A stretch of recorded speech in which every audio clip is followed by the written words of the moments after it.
అలాగే ఇంకొక పాయింట్ వచ్చేటప్పటికి హెచ్ఆర్స్ ఎక్కువగా చూస్తున్న ఇష్యూ వచ్చేటప్పటికి ethics and integrity issue. So చాలా మంది ఫేక్ రెజ్యూమ్లు ఇవ్వటం కానీ, fake experience letters, fake certifications, fake internships, ethics and integrity. So వాళ్ళకి కావాల్సింది ఏంటంటే ఆర్గనైజేషన్ కోర్ వాల్యూస్ కి అనుగుణంగా వర్క్ చేసేవాళ్ళు. కాబట్టి హెచ్ఆర్ ఖచ్చితంగా అది చెక్ చేసుకుంటాడు. ఇంకొక పాయింట్ హెచ్ఆర్స్ చూస్తుంది ఏంటంటే pressure handling and emotional control.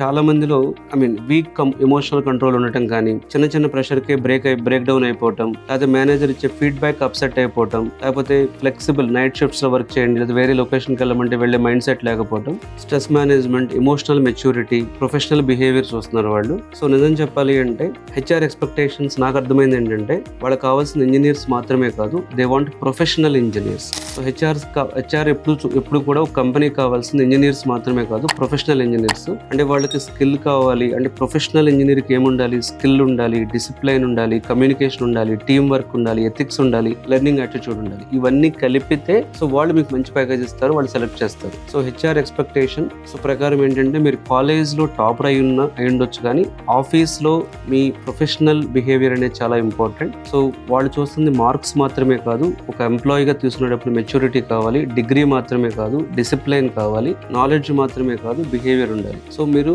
ఒక టిపికల్ టాప్ ఇంజనీర్గా మాత్రమే కాకుండా ఒక ప్రొఫెషనల్ ఇంజనీర్గా కానీ ఉండగలిగితే సో డెఫినెట్గా ఐటీ కంపెనీస్కి మీకు మల్టిపుల్ ఐటీ కంపెనీస్లో మీకు అవకాశం వచ్చేటువంటి ఛాన్స్ ఉంది. Thank you.